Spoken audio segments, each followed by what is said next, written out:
Mansur bin Ammar, seorang ulama sufi yang tinggal di daerah Marwa, termasuk wilayah Bashrah, suatu ketika melaksanakan ibadah haji. Dalam perjalanan itu ia singgah dan tinggal di Kufah beberapa waktu lamanya. Suatu malam ia keluar dari penginapannya dan berjalan menyusuri jalanan yang gelap.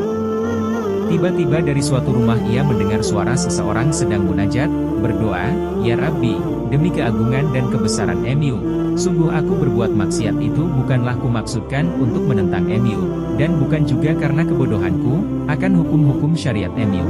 Tetapi semua itu terjadi karena kesalahanku, karena kelengahanku, karena aku terlalu mengandalkan kemurahan MU akan menolong keadaanku. Ya Rabbi, betapa bodohnya aku telah berbuat maksiat ini, tetapi terimalah hujahku, pengakuan dan alasanku, karena jika tidak, kesedihan yang panjang akan selalu menyiksaku."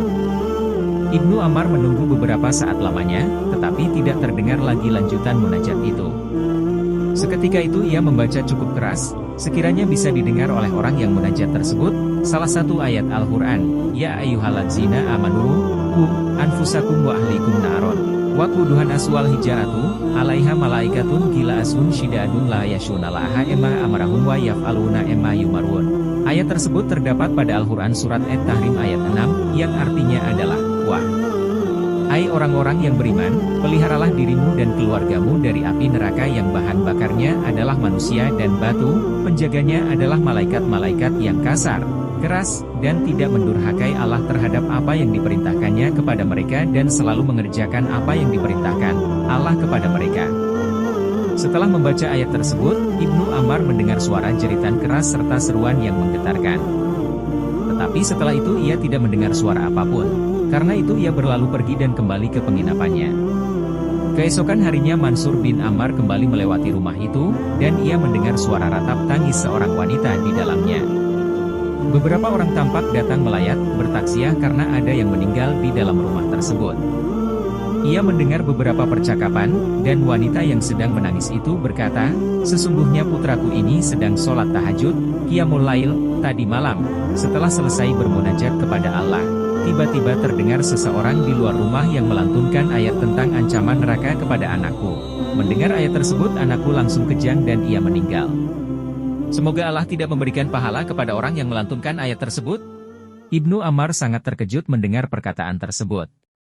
Ia segera pulang dan menangis penuh penyesalan, tidak disangkanya kalau ayat yang dilantunkannya itu menyebabkan pemuda, yakni putra sang ibu itu meninggal.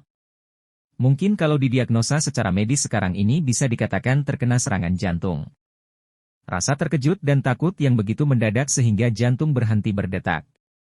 Ia terus-menerus bertaubat kepada Allah atas kelancangannya, membacakan ayat sehingga menyebabkan kematian orang lain. Pada malam harinya, Ibnu Ammar bermimpi bertemu dengan seorang pemuda dalam keadaan yang sebaik-baiknya. Entah kenapa ia mengenali pemuda itu adalah yang meninggal karena lantunan surat At-Tahrim ayat 6 yang dibacanya. Padahal ia belum pernah bertemu atau mengenal dia sebelumnya, seolah ada bisikan gaib yang memberitahukan hal itu kepadanya. Ia berkata kepada pemuda itu, "Bagaimana Allah memperlakukan dirimu?" Pemuda itu berkata, "Allah menganggapku sebagai syuhada, mati syahid, sebagaimana para syuhada di Perang Badar."